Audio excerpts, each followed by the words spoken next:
Hello, everyone, and welcome to episode 228 of Kouryer Podcast. Our today's guest is Mr. Jamie Reed. He's a senior environment artist from Cambridge, United Kingdom. And of course, before we go into the questions of the podcast, let me quickly mention that in the caption down below, you can find the links to his art station and Twitter as well. You can go follow him there. And with that being said, well, let's jump into the first question where I basically start off each episode by, which is give us a little introduction on how we got into the world of visual arts and design. Basically, tell us your origin story of, how you became an artist. From the beginning, yeah. I've always been into art since as long as I can remember. I always used to sort of draw and paint in my bedroom as a kid. And then, so I sort of drew comic books growing up. I always thought I was going to be like a cartoonist or something like that. And then I guess as I became like a teenager, I got more interested in the sort of game making side of things, I guess. And then, just went from there, really. I mean, I went to college and did all the fine art and things at school and at college. And then I was a tattoo artist for a little while, a couple of years. And then, started doing game stuff after that.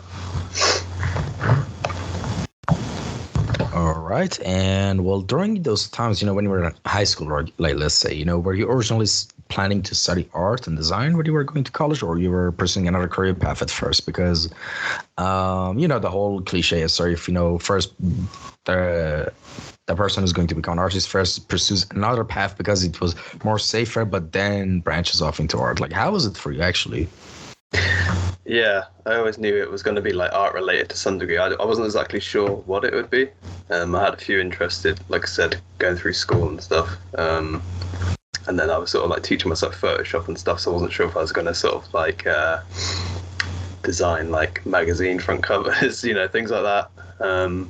But yeah, I've always taken like art classes at school and then further education after that. And then past that, it was just online courses, really, just teaching myself the more 3D sort of side of things. All right. And what is your main brand? Of course, in the introduction, I mentioned you're an environment artist, but let's talk about this. You said you branched off into learning 3D and stuff like that, but now I want to ask you this. What is your main branch of design that you're focusing on? And tell us about your experience from the start of it until now. Basically, how did you branch off into 3D, then after that environment art, Because, that's a whole other broad, field as well on its own. Yeah, so like I said, I think up until learning 3D, it was always 2D art I was doing, like drawing and tattooing and things like that.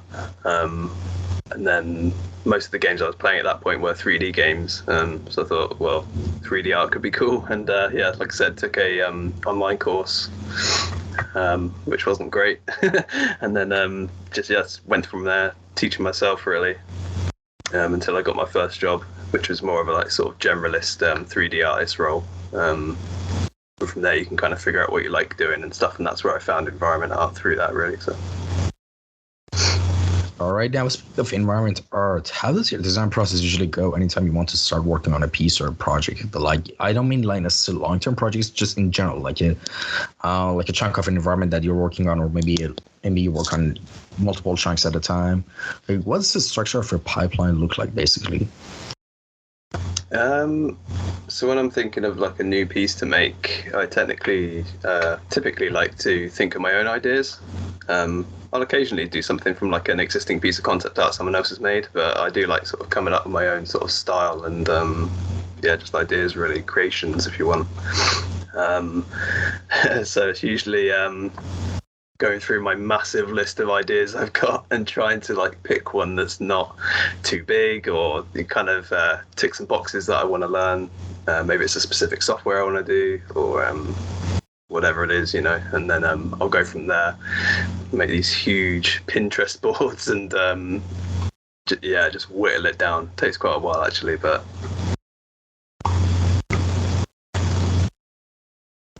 all right. right now, speaking of, that part of the thing, but, I was wondering, like, do you start with design block? Like, because here's the thing, one of the main, like, workflows, as you know, in environment art is, like, doing of course, gathering the ideas and references, as you said, going on Pinterest, and basically fleshing out the concept first.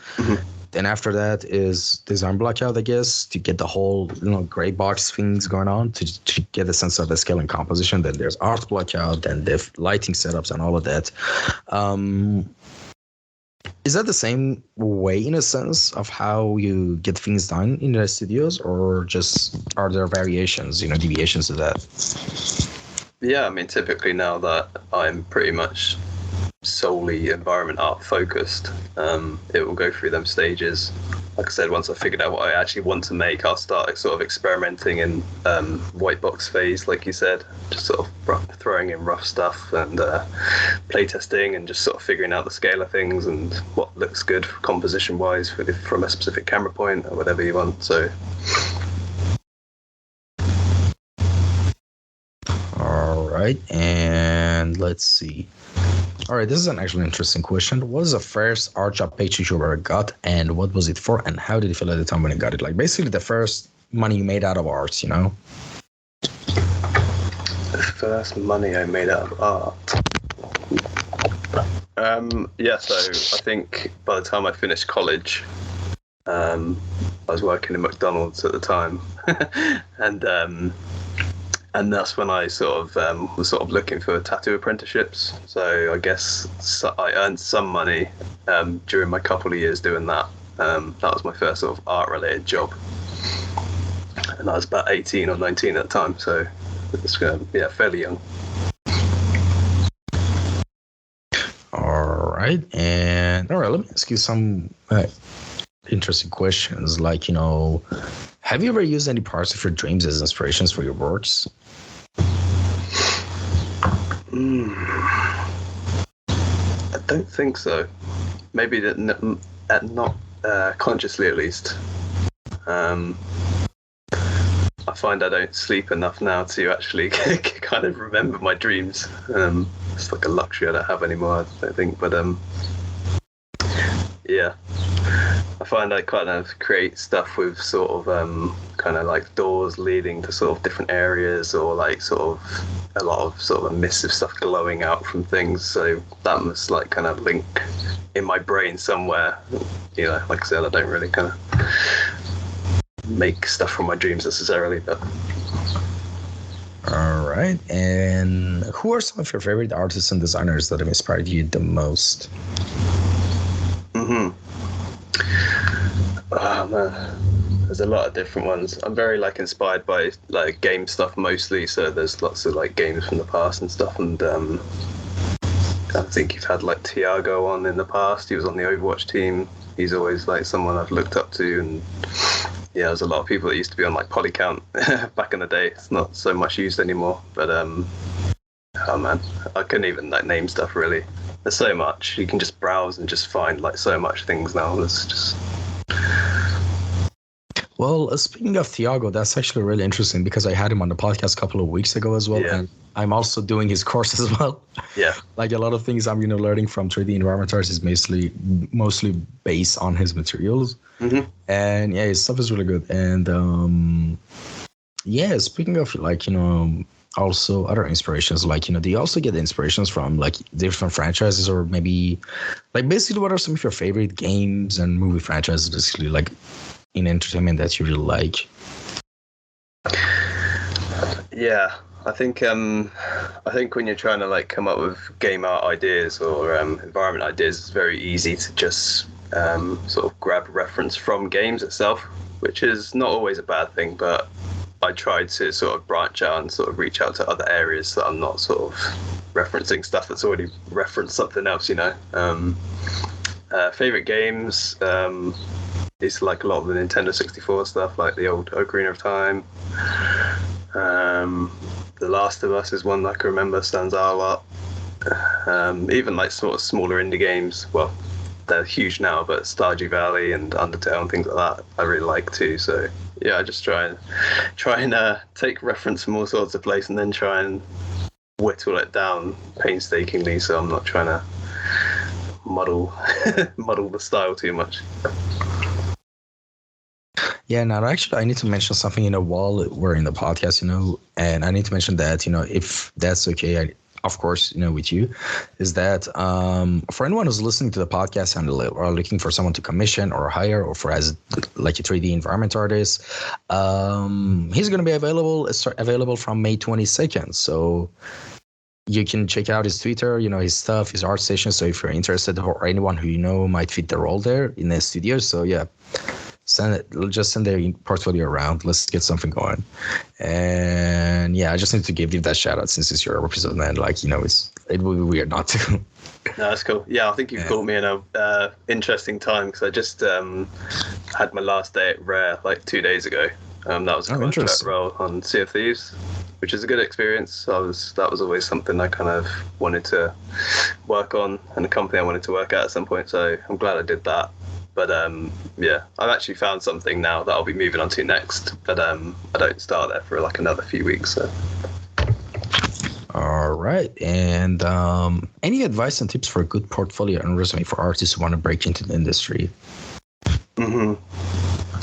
Yeah. I mean, it's a lot different than probably when I started. I was like super bad and like junior when I first started. The bars raised a lot. I'd say just specialize in something. Be that environment art. You don't have to kind of know like super specifically, but it does help if you kind of have like, a range of style you kind of like to work in, or be that characters or environments or whatever, and just have a few really good pieces as best as you can make them, really, and presented well. I think something I'm not seeing as much, which I'd like to these days, is people breaking down their work. And they'll have a lot of like great images and videos and stuff, but they, either the description on the page is super brief and doesn't really kind of say what they've made and what they haven't, or it just doesn't show their kind of like working and how they've sort of got to that point. It's all good having the final piece, but I like to see textures and modular pieces and all sorts of stuff, and it sort of gives you a bit of insight into how you've made that. That's really interesting because I was like actually right now going through some of your art session pieces, like the one titled RuneScape car front. I don't know. It's kind of like like RuneScape thing, I guess. And I guess like that's like a solid standard of how to present your work of environments. Like you put all the modular pieces, the poly counts, and yeah, I mean that's pretty much it, I guess. And different main shots, and yeah, of course. I mean, depending on what type of a skill you want to showcase, if there is sculpting or texturing, you need to put more breakdowns of things that are important. Because remember, if you want to get into game industry, half the battle is making good art, half the other battle is like being good at optimization, which sounds boring and just, something not many people want to get into, but you have to, it's annoying, but yeah, it is what it is. Mm-hmm. And also, aside from like all this studio works and stuff like that, are you working on any personal projects or stuff like that on your own? I'm actually looking at starting to make something new now. I have actually just taken like kind of year off, which I've never done since sort of learning 3D, like sort of 10 or so years ago. So, last year I was sort of like playing with a bit of coding, just making some small, really simple like mini games in 2D. Really, they were rubbish, but it was a nice break at least. Yeah. All right, and here's the thing. How would you describe your experience at Rare working on Sea of Thieves, and also do you play the game as well? Mm-hmm. Yeah, I've played it in the past. I always find when I start working on a game, I play it less. I don't know if it's just because you're staring at it all day, or you just lose interest in playing it, or I'm not sure. But yeah, it was a good experience there working on that game. The art style is very unique. I see a lot of people sort of making fan arts and stuff where it's quite like there's nothing else quite like it, I find. art-wise at least. I think I've worked on their sort of live service games for a while now, and there's pros and cons to that. Like they'll already be released a lot of the times, and they'll have like a defined art style, and it's more about sort of creating content, reusing sort of stuff if you can, and things like that. So what I'm doing next will be making something from scratch again, which I'm excited about. All right. And what episode area you're working on right now, which is, of course, in the realms of art and design and visual arts, which you'd be interested to explore and learn in the future? Like any non-art-related stuff going on in your life that, or maybe going on in your life right now, or you have eyes on to pursue in the future? I think it always comes down to not enough hours in the day, isn't it? It's I try not to buy stuff that I'm not going to use. I wanted to like relearn like the bass guitar, but it's been sat in the corner for about a year, not touched. So I'd like to get back to that, but we'll see. Other stuff, I don't know. Yeah, maybe I'll jump back into the sort of coding stuff eventually. I would like to make my own game one day, but I don't know, maybe it's not the right time. So. Yeah. And well, could you explain like what are some of your most memorable gaming memories when you were a kid, like when you were younger? Gaming memories. Yeah, I'm kind of interested in what were some of your most influential games you played, basically in your different eras of life. Yeah, so the first game I remember playing like properly was the first Sonic the Hedgehog, which is also the first one I finished, but I must have been like sort of 4 or 5 years old at the time. So I'll always remember that one, even though I'm not kind of as into that anymore. And then I was growing up through the sort of mid to late 90s, a lot of the Nintendo 64 games, the classic Zeldas and Mario Karts and Marios and all that sort of stuff. I think the one game that kind of influenced me from thinking about kind of maybe I'll make games one day to actually wanting to do it properly was actually Little Big Planet, which kind of sounds weird, I guess, I don't know, but it was the kind of game creation tools within that. I sort of just mess around and stuff and actually thought, okay, maybe it would actually be cool to make this stuff, which I didn't do for a few years past that, but it was kind of back in the back of my mind. So, yeah. Yeah, and well, you mentioned that you wanted to make your own game one day. What style of game do you have in mind that you want to play? What that you want to make in the future? Is it going to be like a shooting game? Is it going to be like a survival game? Is it going to be like what kind of thing you have in your mind? Like what type of games really grinds your gears, basically in a good way? Your brain has. I'm just curious. Yeah, I'm not sure if there's a specific idea I've got in mind. I did want to kind of like jump into horror at some point, but I guess there's so many of them these days. Maybe it's less appealing to want to make. But yeah, more just sort of like a mash of like styles and skills that I've built up. Maybe using some of my 3D skill and integrating like sort of some pixel art stuff that I could learn into that, and yeah, make something kind of unique and in that aspect, Yeah, I know what you mean. There's so many new indie horror games right now, which is kind of a great thing, to be honest. Like, I recently played one called Fear and Hunger. And apparently, I don't know if you heard about it, but like there's also been a sequel came out like in January 2023.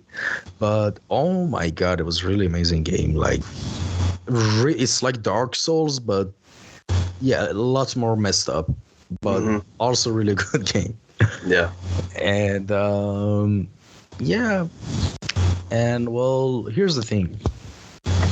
Aside from like, I want to ask you something about environments actually. In industry, how much like, when let's say a junior right now in 2023 wants to break into the industry, as a lot of the positions I see, they usually say like learning like skills like good at sculpting or having substance designer under your belt is like a plus. It's not really required, but of course it will always help, learning those in the process, of course. But how much experience with substance designers and additional stuff like this are usually required in your opinion? For someone, it's good to know. Yeah, I mean, the substance stuff's become a bit more kind of industry standard, I guess, but I wouldn't say it's a requirement. Like you said, I think it's always listed as like a kind of nice to have or a bonus skill. I'm slightly weaker with substance design. That's been something on my list to learn properly for years. I've sort of dabbled with bits of it, but I'm still not super good at it or anything. So it's a bonus to know. I think as long as you can make good textures in Photoshop, or if you sculpt them, still it's fine. I wouldn't expect everyone to be able to kind of do everything, especially if you, like you said, if you're going in for your first junior art job.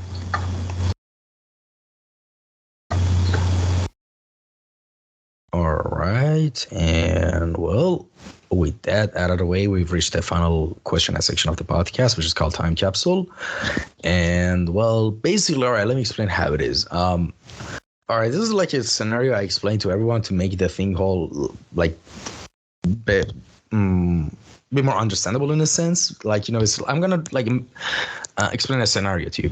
Imagine you're in an escape pod of a spaceship and you're about to get ejected into space, and then there's also a countdown timer, of course, and you're about to get ejected. At the end of that day, you have only a couple of minutes, and in those couple of minutes, you have a log recorder. You can record your last words in a voice recording or something, and that could be left. That's going to be the last thing left remaining from you.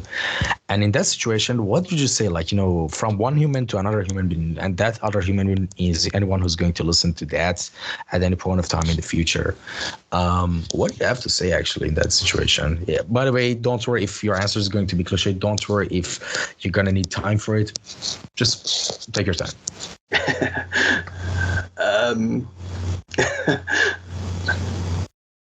I don't know. I mean, I don't kind of really think I'd leave some sort of any memories or legacy behind, really. I'm always up for making people laugh, so maybe I just sort of don't know, just record a little fart noise or something.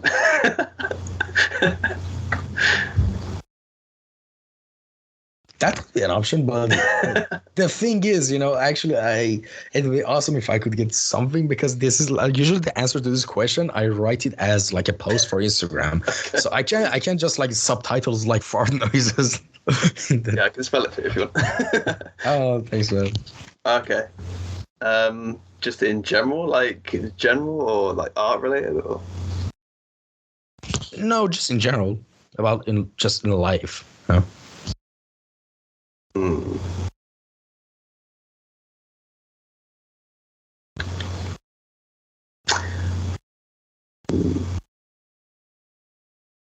think it's something I've always struggled with is feeling like you're constantly chasing and you don't kind of give yourself time to sort of stop and think and just rest. I'd say that's probably the kind of main thing that comes to mind.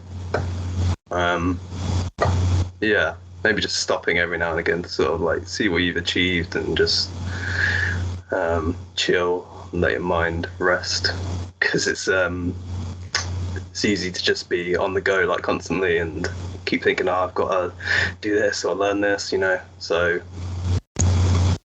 yeah, just take it easy. Don't try and stress over small things. I'd probably take that advice myself, but yeah, maybe something like that. All right, awesome. Now that's something I can actually put on the Instagram page. All right, thank you so much. That's actually a good thing to take into consideration. Where can people contact you if they had any questions? Is your Twitter account okay? Yeah, my Twitter's pretty good. All right, awesome. And again, thank you so much for coming by and taking your time to do this podcast. And thank you to anyone who tuned in and listened to this episode. As always, if there's any comments, suggestions, or critiques, leave them down in the comment section down below. And yep. And with that being said, take care, everyone. Stay safe. Until next episode. Bye-bye. Cheers.